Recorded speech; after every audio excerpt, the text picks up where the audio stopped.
Welcome back नाज़रीन। हम गुफ्तगू कर रहे हैं जौहर सलीम साहब से और एयर वाइस मार्शल साजिद हबीब साहब से। जौहर साहब, यही बात जो साजिद हबीब साहब कह रहे हैं, सर आप भी ये एक्सपेक्ट कर रहे हैं कि अगले कुछ दिनों में हमें दोबारा मुज़ाकरात होते हुए नजर आएंगे? डी एस्केलेशन आपको नजर आ रही है सर? देखिए, अब एक इंटेंस डिप्लोमेसी जो सी है ना, इसके अराउंड ऑलरेडी हो रही है एज वी स्पीक। वो शुरू दिन से ही जाहिर है वो बैक चैनल्स तो चल रहे होते हैं बिहाइंड द सीन्स, लेकिन जो मीडिया के उसमें ग्ले में है वो भी आप देख लें कि पुतिन एकदम जो है उन्होंने कॉल्स की हैं। उसके बाद अब तुर्किया की पुतिन की भी बात हो रही है। उसके बाद चाइनीज भी जो है वो, और देखिए चाइना और रशिया इसमें बहुत इंटरेस्टेड हैं क्योंकि जो ईरान है उसके सबसे अच्छे ताल्लुकात इस वक्त जिन मुल्कों के साथ थे उसमें रशिया के साथ डिफेंस कॉपरेशन, जिसमें वो उनको मिसाइल्स भी दे रहा था, ड्रोन्स भी दे रहा था जो यूक्रेन में वो यूज भी कर रहे थे। अगर हम चाइना की बात करें तो सबसे ज्यादा इकोनॉमिक कॉपरेशन उनकी इस वक्त चाइना के साथ है। सैंक्शंस के होते हुए वो सारा जो ऑयल है उनका उसका बड़ा हिस्सा चाइना को बेच रहे थे। फिर उसके बाद एक $400 बिलियन का इन्वेस्टमेंट जो है ना प्रोजेक्ट भी उनका वो अंडरस्टैंडिंग है उस पर भी। तो वो बेसिकली बिकॉज स्ट्रेटेजिकली ईरान जो है, अगर हम कह सकें उनको कैंप्स कह सकें, तो वो उस कैंप में है। China, Russia, Iran, north Korea.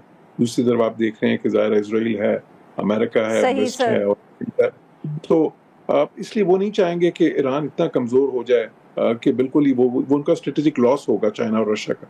इसलिए अब जो आप डिप्लोमेसी देखेंगे उसमें एक तरफ ट्रंप तो ये चाहते हैं ना, प्रेसिडेंट ट्रंप की तो ये कोशिश है जो जो जिसके उन्होंने इशारा भी किया कि ईरान जो है उनके लिए कॉस्ट इतना ज्यादा हो जाए, ये जो अभी हो रहा है, ये जंग जो हो रही है इस वक्त, कि वो वापस आ जाए मुज़ाकरात की मेज पे और वो एक अलाउंस या कंसेशंस देने पे तैयार हो जाएं जो पहले वो नहीं देना चाह रहे थे। तो वो उनकी कोशिश है। दूसरी तरफ चाइना और रशिया जो है उनकी डिप्लोमेसी इस वक्त भी इंटेंस है, आगे से ज्यादा भी इंटेंस हो सकती है, लेकिन अगर वो डिप्लोमेटिक सॉल्यूशन देखना पड़ेगा हमें। बिल्कुल सही जी। साजिद साहब, आप जौहर साहब का ख्याल ये है कि डिप्लोमेसी बैक चैनल्स इतनी हो रही है कि वो कहीं ना कहीं मेज पर बैठ जाएंगे, बट सर यहाँ ये भी तो सवाल होता है ना कि इजराइल को कौन समझाएगा? शायद ईरान को कोई दूसरे ममालिक समझा लें, या जैसे आपने कहा वो कमजोर भी हो गए।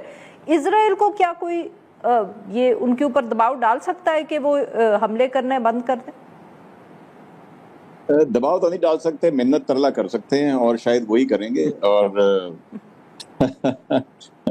क्योंकि आप जॉर्ज साहब को पता होगा कि वो जो माइक वॉलेस का 1976 का शाह का इंटरव्यू था, वेरी कैंडिडली 50 इयर्स बैक उसने कहा कि इनकी जो गर्दन है वो ज्यूइश लॉबी के 50 साल पहले की वो बात कर रहा है। प्रेसिडेंट हो, कांग्रेसमैन हो, इन सब की गर्दन इनके हाथों में होती है। तो ये मिन्नत तरला करेंगे तो करेंगे, बिकॉज उनके अपने जब इंटरेस्ट रेट होंगे तो फिर वो करेंगे। बिकॉज ऑयल देखे ना, अगर वो स्ट्रेट्स को बंद करने की बात कर रहा है या कुछ भी इफेक्ट रहता है वहां पे, oil prices will shoot up every day.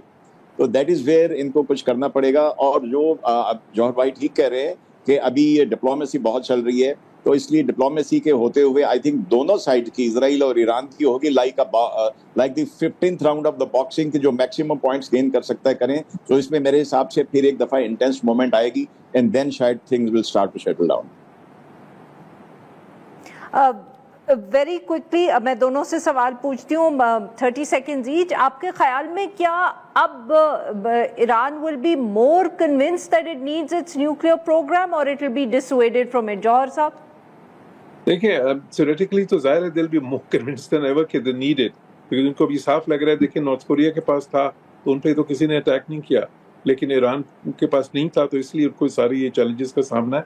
लेकिन इन प्रैक्टिकल टर्म्स ये कोई आसान नहीं होगा उनके लिए। तो while they would want it, तो चाहेंगे, लेकिन मुश्किल होगा बहुत। जी साजिद साहब। जी बिल्कुल, आई एग्री, इमीडिएटली मुश्किल होगा, लेकिन I think one lesson learn for Iran will be to be a good neighbour to us, and that जब ये इस तरह करेंगे then they know that Pakistan China connection और रशिया कनेक्शन, ये सारा is going to be there to help them.